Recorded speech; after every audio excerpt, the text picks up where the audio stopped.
She's back. Yes, Azzi Fudd announces she'll be back.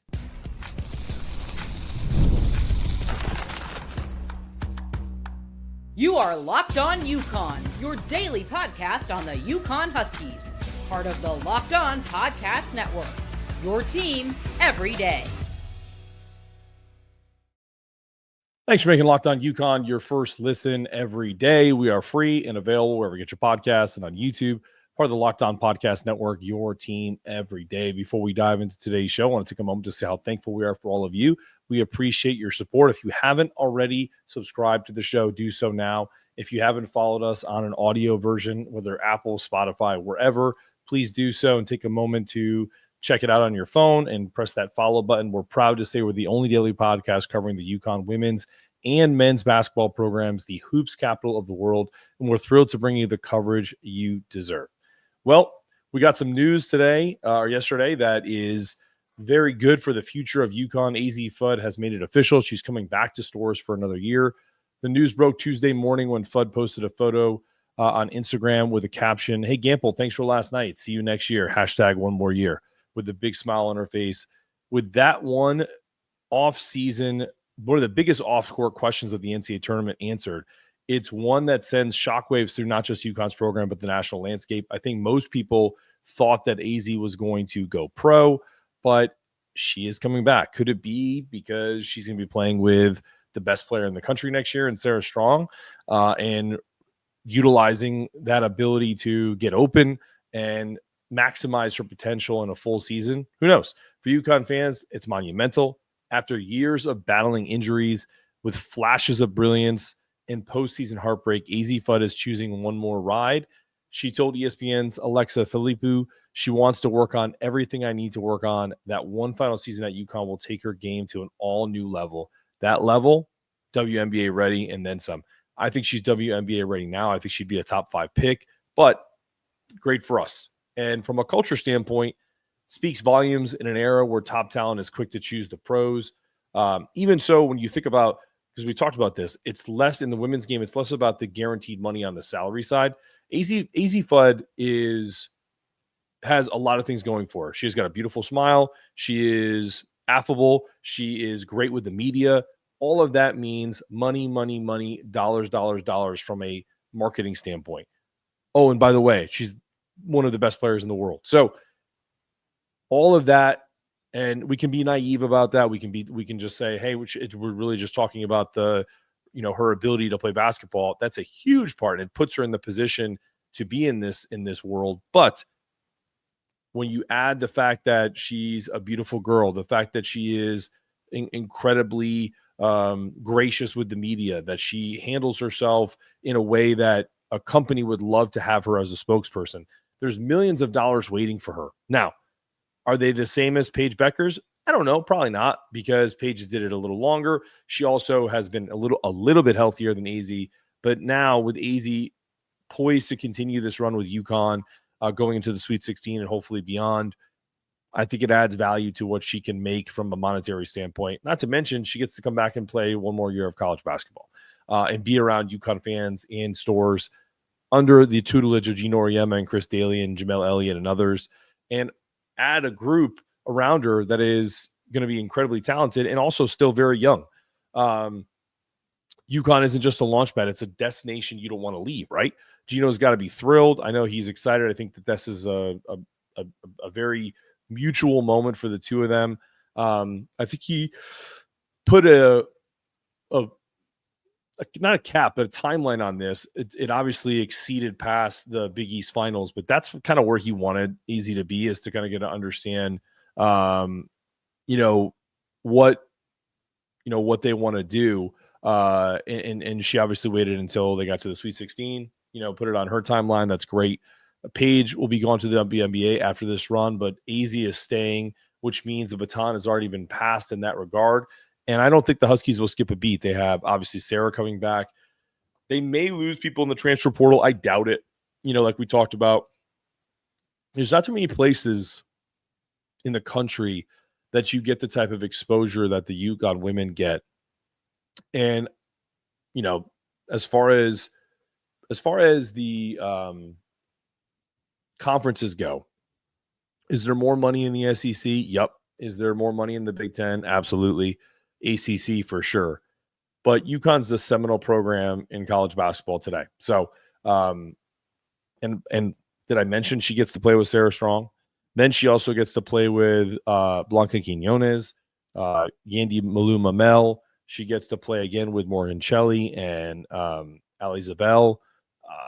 KK Arnold, Ashlyn Shade. The team is going to be loaded again. I'm pretty sure Ice is going to be back. Jano Alfie, I believe, is going to be back. Caroline Ducharme. So the team is not going to go anywhere. You lose a huge piece in Paige Bueckers, but you really, and another huge piece in Aubrey Griffin, but you really are getting AZ at a time where she's on the upswing. It's good stuff. She's returning with something to prove. Maybe, just maybe, if all things break right, she'd be coming back and leading a team potentially to win a back-to-back title that hasn't been done in quite some time. And it could be then one of the most dangerous versions of her yet, coming back with one last ride in hand. When we return, we're going to discuss the unfortunate events of JuJu Watkins tearing her ACL against Mississippi State in an unfortunate breakaway where her knee buckled. It looked awful. Everyone kind of clutched their pearls for the worst. And unfortunately, it was. It's a torn ACL for JuJu and the USC Trojans. But don't sleep on that team. And I'm going to tell you why coming up after the break.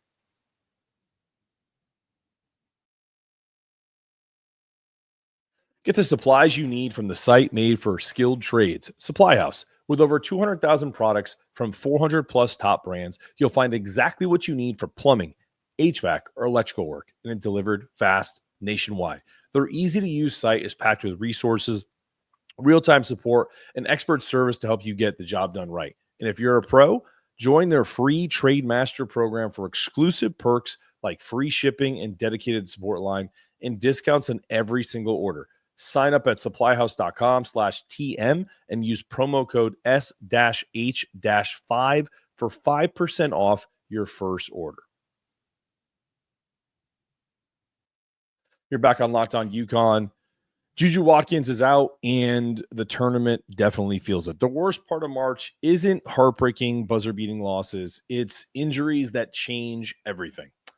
USC superstar JuJu Watkins, one of the brightest stars in the women's game, is done for the year after suffering a torn ACL in the opening quarter of the Trojans' second-round win. And the impact, it's seismic. Not just for USC, not just for her fans, but for the entire women's basketball community. This wasn't just a player. Watkins was the moment, from State Farm commercials and Gatorade ads to 40-point explosions against UCLA and Big Ten squads. JuJu was ready to own March. Her absence strips us of one of the most anticipated showdowns of the tournament, potential Elite Eight rematch with Paige Bueckers and Yukon. Last year's battle was electric. They combined for 57 points. It was supposed to be a sequel, and now it's not happening. Geno Auriemma said it best mid-interview after UConn's win over South Dakota State. Let's get to her. I want to watch her play. He was doing an ad. He was literally counting down, like when the producers show the countdown to show when they're going to, to the next, to kick it to the next game. And he's like, let's get to her. That's the kind of reverence JuJu commanded. And for UConn fans, this pain is all too familiar. You're not going to get anybody in UConn Nation to celebrate JuJu Watkins' injury. I can tell you that firsthand, 1,000%. I have seen nothing but an outpouring of love and respect for not only Trojans fans, but to JuJu herself. There isn't a team that has faced more adversity when it comes to knees, elbows, shoulders, ankles, head, feels like every body part that can be injured in a basketball game, UConn is injured. So whether we're talking about Paige Bueckers or Azzi Fudd or Aubrey Griffin, Caroline Ducharme, and many more in this kind of crazy world that is UConn basketball over the last 10 years. We watched superstars get robbed of full seasons. full tournaments, essentially full careers. And yet we've also seen how resilient the greats can be. So JuJu will be back. She's young. She's going to be resilient, no question. But for now, her absence reshapes the entire bracket. It opens the door wider for Yukon. It opens the door wider for South Carolina and for LSU, UCLA, Notre Dame. But it leaves a void in the soul of this tournament, and no true fan wanted to see that go down. I would be, if you are happy about this, you're kind of you have no soul.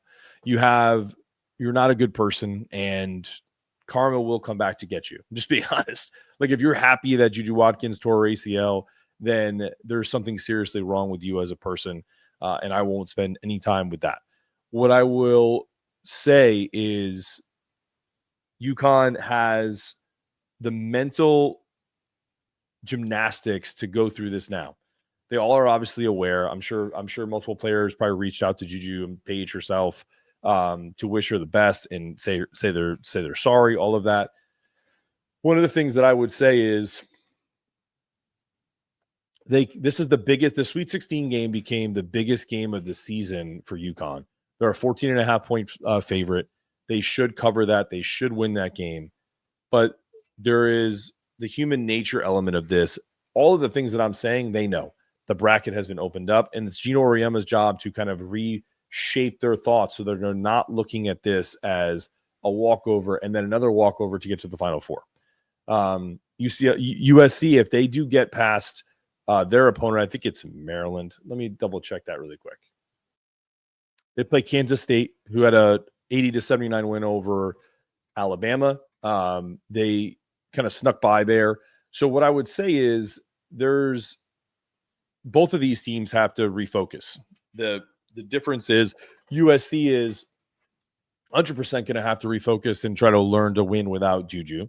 And UConn is going to have to refocus and say, hey, we have to take Oklahoma and their team seriously, because if we don't beat them, we're going to feel like we lost a huge opportunity, because I think USC is incredibly vulnerable now.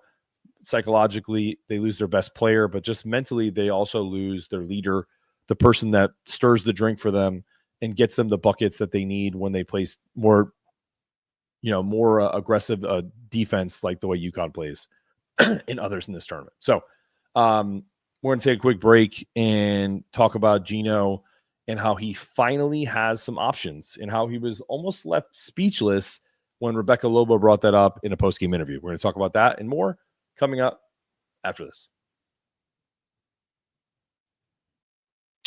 Ever check your bank account and think, where'd all that money go? Between dining out, online shopping, and entertainment, it's easy to lose track. That's where Monarch Money comes in, your personal CFO, giving you the full visibility and control over your finances. Monarch Money isn't just about another budgeting app. It's a complete financial command center. Track all of your accounts, investments, and spending all in one place, so you can just stop managing money and start building wealth. I started using Monarch and was shocked at how much I was spending on food delivery. Now I budget smarter and actually save more. Plus, no more juggling apps. Monarch keeps everything in one place. And if you manage finances with a partner, Monarch makes it easy and seamless, letting you track shared personal accounts, set goals, and stay on the same page without the stress. Take the control of your finances today. Use the code LOCKEDONCOLLEGE at monarchmoney.com for 50% off your first year. That's monarchmoney.com, code LOCKEDONCOLLEGE for half off your first year.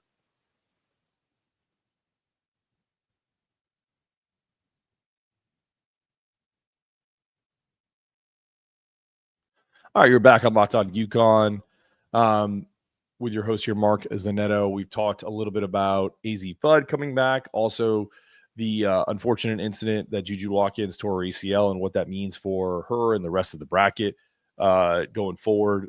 Again, we wish her the best, and we wish USC the best. Obviously, still want to beat them if we face them in the Elite Eight, but it just feels tainted now, right? But let's talk about some things that have changed. Geno has options now, and UConn might have everything. And how has that changed? A year ago, UConn's bench was empty. Every time Geno Auriemma looked down the line, it was a medical ward. You could have heard the scores table groan from the weight of all the DNPs. Did not play. Fast forward to now. Geno has something he hasn't had in a long, long time. Options. Monday night's dismantling of South Dakota State showed exactly that. Paige was brilliant, of course, but when she rested, KK Arnold came flying off the bench like she was shot out of a literal cannon. Sarah Strong controlled the paint. Coolly, calmly as ever, getting her points, getting her rebounds. Strangely, not getting a double or a triple-double, but likely because of UConn's ability to shoot the ball so well. Ashlyn Shade knocked down a couple dagger threes. Caitlin Chen carved up the defense in her usual steady Eddie manager role. It was balance, chemistry, pressure defense with Aubrey Griffin, and pure chaos for opponents. We've talked about this. Very similar. It's like compound interest. When this team starts to press, when this team starts to speed other teams up, 3-point leads turn into 15-point leads faster than you can say 12th national championship. Geno even said it himself when Rebecca Lobo asked him about the last time he could go this deep, and he was stumped. No answer. And if Geno Auriemma is speechless, that tells you something. It's very rare. Us Italians like to talk with our hands. He was sitting on his hands. He has no idea how long it's been. And to be honest with you, I don't either. And while South Carolina is still the team to beat, LSU is dangerous, playing incredible basketball. Texas is looming. UConn is built for this, and they did an incredible job of roster construction. We have not talked about it enough. For Geno Auriemma to come back with one solid transfer that is, as we talked about, steady Eddie, Paige fully healthy, waiting for Azzi to come back. Now she's firing at all cylinders, knowing what he had in Sarah Strong, knowing the type of defense he could play with KK Arnold and Aubrey Griffin at the front and the head of that spear of the press defense. Ashlyn Shade, her ability to have streaky games where she has 27 points against Iowa State, but other times playing good defense, hitting mid-range jump shots. I'm probably missing someone. I'm trying to think of somebody else off the top of my head. Either way, this team is built for March, built for this. Janelle Elfie starting to kind of come into her own as she is more acclimated to this style of play. Ice Brady even ran the floor like a pro. It wasn't just depth. It was balance, chemistry, pressure defense, and again, pure chaos for these opponents. And when South Carolina, again, is still the team to be for the first time in years, the Huskies have multiple ways to beat you. And we're not doing it with smoke and mirrors like we did last year. They're not relying on 1 or 2 stars to play 40 minutes. They've got shooters, slashers, defenders, bigs, and the most poised closer and most efficient player in the country in Paige Bueckers. I have no idea what lies ahead, but we know this. UConn is playing for their best basketball at the right time. They've got a Hall of Fame coach with a full arsenal at his disposal, with his